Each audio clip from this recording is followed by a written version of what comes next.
하나님 말씀 신명기 9장 25절부터 마지막 29절까지 이렇게 읽겠습니다. 25절 시작. 그때 여호와께서 너희를 멸하겠다 하셨으므로 내가 여전히 40주 40야를 여호와 앞에 엎드리고 여호와께 간구하여 이르되 주 여호와여 주께서 큰 위엄으로 속량하시고 강한 손으로 애굽에서 인도하여 내신 주의 백성 곧 주의 기업을 멸하지 마옵소서. 주의 종 아브라함과 이삭과 야곱을 생각하사 이 백성의 완악함과 악과 죄를 보지 마옵소서. 주께서 우리를 인도하여 내신 이 땅 백성이 말하기를 여호와께서 그들에게 허락하신 땅으로 그들을 인도하여 드릴 만한 능력도 없고 그들을 미워하기도 하사 광야에서 죽이려고 인도하여 내셨다 할까 두려워하나이다. 그들은 주의 큰 능력과 표신 팔로 인도하여 내신 주의 백성 곧 주의 기업이로소이다 하였노라. 아멘.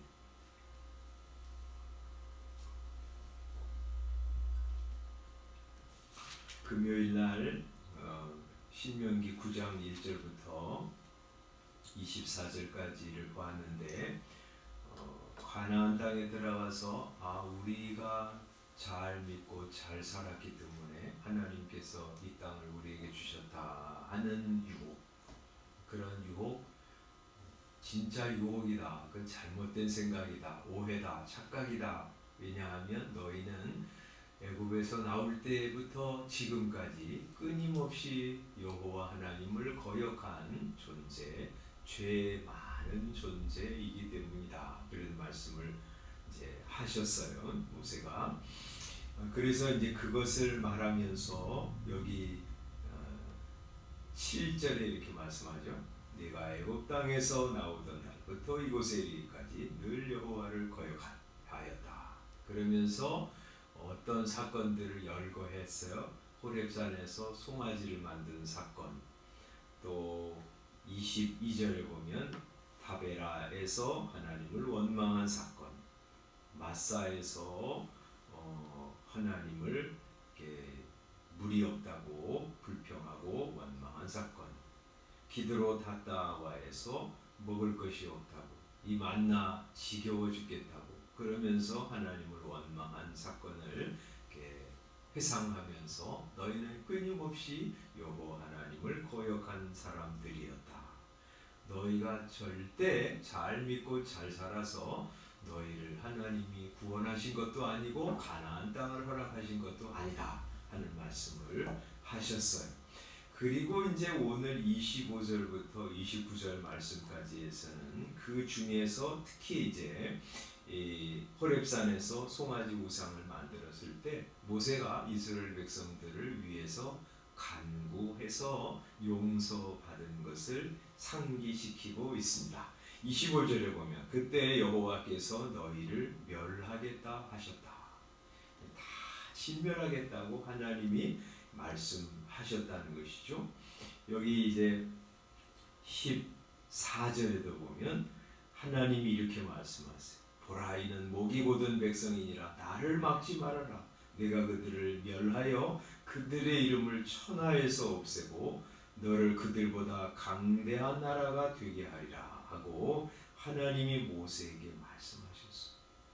19절에도 여호와께서 심히 분노하셔서 너희를 멸하려 하셨다고 말씀하고 있습니다. 그때 모세가 뭐 했냐면 그래요, 저것들 그냥 다 없애버리십시오. 그렇게 한 것이 아니라 하나님께 나가서 용서해 주시기를 간청했어요. 26절에 보면 이렇게 말하고 있습니다. 25절 내가 여전히 40주 40야를 여호와 앞에 엎드리고 여호와께 간구하여 이르되 40일 동안 하나님께 엎드려 간구했어요. 주 여호와여, 당신께서 큰 위엄으로 속량하시고 강한 손으로 애굽에서 인도하여 내신 주의 백성 곧 주의 기업을 멸하지 마옵소서. 하나님께서 강한 손으로 그들을 애굽에서 건져내시지 않으셨습니까? 만약에 이들을 다 죽인다면 이 애굽 사람들과 또 광야 혹은 가나안 땅에 사는 사람들이 뭐라고 할까요? 하나님이 능력이 없어서 그들을 그렇게 가나안 땅에 못 들이셨구나. 아니면 이스라엘을 미워하셔서 애굽에서 건져가지고 광야에서 다 죽이셨구나. 이렇게 말하지 않겠습니까? 하나님 이스라엘 백성들을 멸하지 마시고 용서하소서 하고 기도했습니다. 기도할 때 27절에 보면 주의 종 아브라함과 이삭과 야곱을 생각하셔서 이 백성의 완악함과 악과 죄를 보지 마옵소서 하고 간청합니다. 하나님 당신의 종이었던 아브라함, 이삭, 야곱 그들을 생각해 주시고 그래서 그들의 후손을 용서해 주십시오 하고 간청했습니다. 하나님께서 그의 기도를 들으셨어요. 그리고 이스라엘 백성들을 진멸하겠다고 작정하신 하나님의 계획을 철회하셨어요. 그들을 용서하시고 그들을 다시금 이제 자기 백성 여기시고 그리고 인도하시고 화목하셨어요. 여기 이제 이 아브라함, 이삭, 야곱 이 사람들 생각하면서 이스라엘 백성들을 용서해 달라고 간청한 것. 또 모세가 하나님 앞에 나가서 저를 보시고 하나님 이제 다른 곳에 그렇게 말씀하잖아요. 저를 생명책에서 치워주시더라도 이스라엘 백성들을 용서해 주십시오. 그렇게 간청하죠. 출애굽기에서 그런 기도를 들으시고 하나님이 이스라엘을 용서하셨습니다.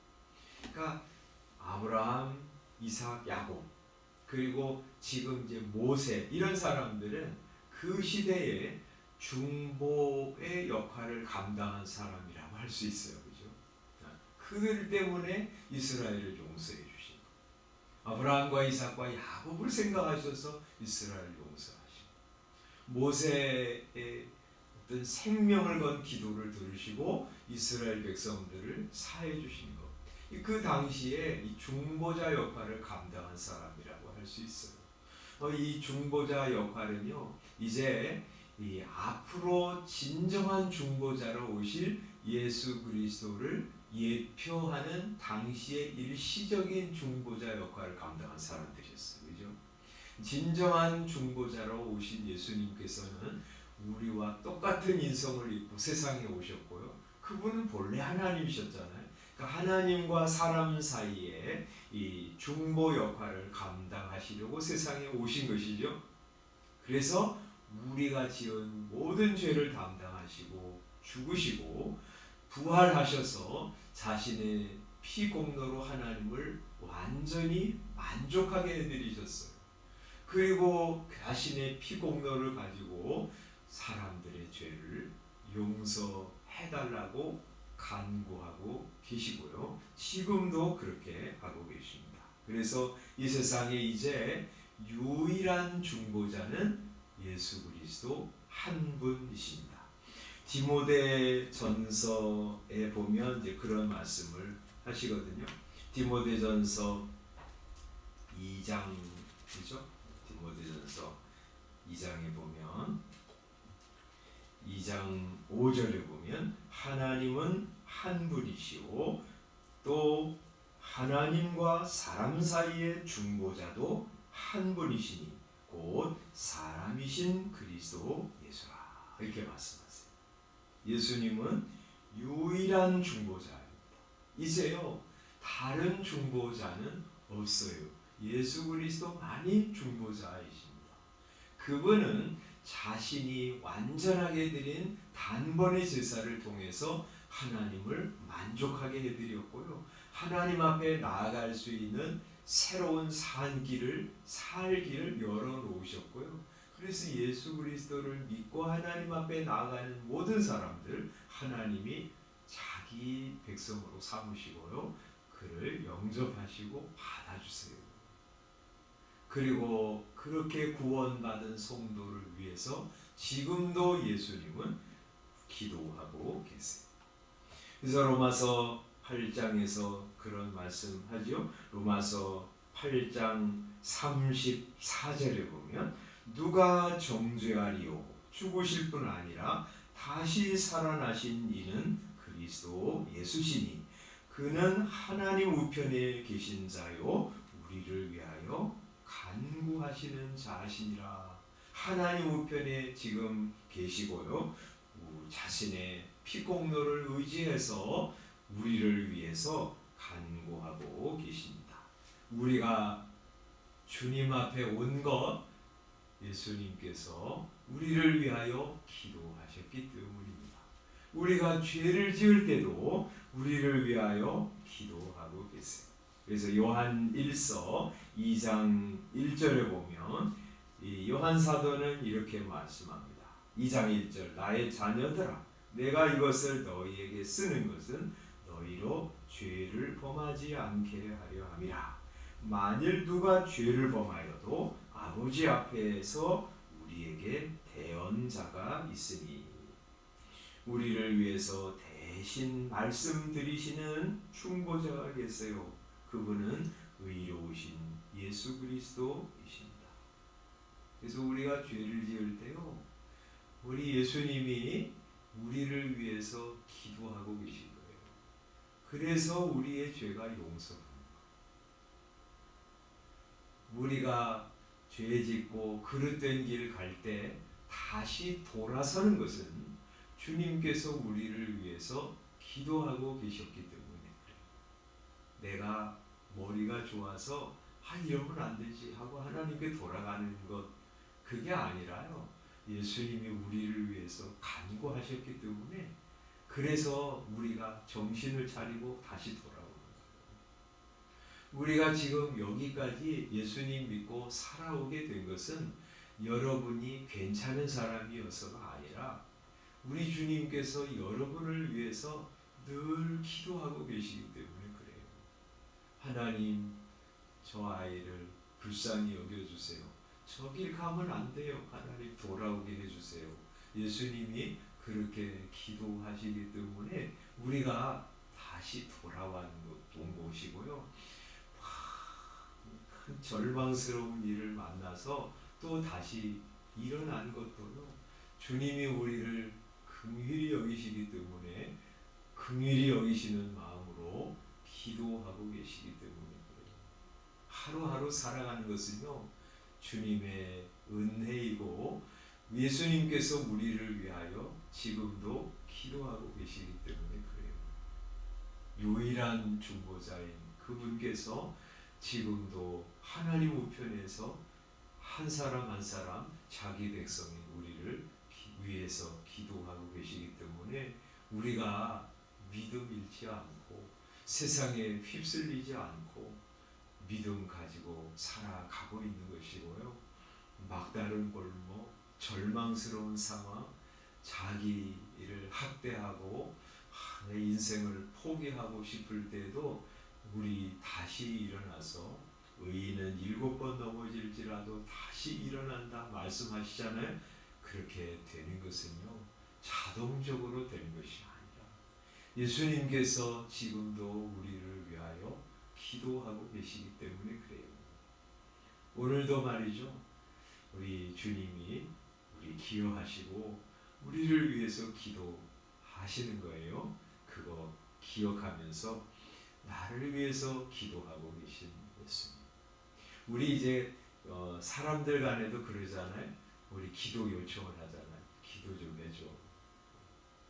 그 기도 누가 나를 위해서 기도해주고 있다고 하는 생각하면 마음이 든든하잖아요. 예수님이 나를 위해서 기도하고 계세요. 그분의 기도는 절대 이기적인 기도도 아니고요. 효력 없는 기도도 아니에요. 우리처럼 더듬더듬 그렇게 하는 기도도 아니고요. 예수님의 완전하신 제사를 근거로 해서 그 하나님과 가장 가까우신 그분이 우리를 위해서 기도하고 계신 거예요. 그 은혜로 오늘 우리가 존재하고 있는 거고요. 오늘 우리도 하루 살아가는 거예요. 주님 은혜로 살아간다. 예수님 나 위해서 기도하고 계신 그 덕분에 나 오늘도 믿음 지키면서 살아간다. 감사하면서 오늘도 믿음으로 살아가는 주 안에서 승리하는 저와 여러분도 되시기를 바랍니다. 기도하겠습니다. 살아계신 하나님 아버지, 은혜를 감사합니다. 우리는 주님을 늘 배반하지만 주님은 우리를 위하여 끊임없이 기도하십니다. 우리가 죄를 범하지 않도록 주님이 우리를 위하여 기도하시고, 또 우리가 죄를 범하였을 때에도 다시 마음을 돌려 하나님께 회개하고 돌아서도록 우리를 위하여 기도하고 계십니다. 이 험하고 문제 많고 괴로운 세상 살아갈 때 믿음 다 잃어버리지 아니하도록 예수님께서 베드로를 위해서 기도하시듯이 우리를 위하여 기도하십니다. 그래서 우리 참 여기까지 믿음으로 살아왔고 여기까지 인생을 포기하지 아니하고 살아왔습니다. 하나님 감사합니다. 우리를 위하여 기도하고 계시는 예수님 고맙습니다. 오늘 그 은혜로 사는 자인 줄 알게 하시고 우리 주님의 은혜 가운데 내 자신을 다 맡기면서 하나님 믿음으로 살아가게 하시고 은혜 감사하면서 살아가게 하시고 인생 포기하지 아니하고 하나님께서 내게 주신 사명 또 할 일 잘 감당하면서 오늘도 믿음 안에서 승리하는 성도들 되게 하여 주시옵소서. 한 주간 동안 하나님께서 저희들에게 맡겨주신 할 일 잘 감당하여 하나님을 영화롭게 하고 우리 자신 보람 있고 다른 사람들에게 아름다운 영향력을 끼치는 성도들 되게 하여 주시옵소서. 코로나가 정말 확산세가 무서울 만큼 확산되고 있습니다. 사랑하는 주의 자녀들을 붙드시고 또 안전하게 하시고 코로나에 걸린 사람들 회복하여 깨끗하게 건강하게 하나님께서 은혜로 회복하여서 기쁘게 가정을 섬기고 우리 이웃을 섬기고 하나님의 뜻을 이루어드리는 생애 되게 하여 주시옵소서. 예수님의 이름으로 기도드리옵나이다.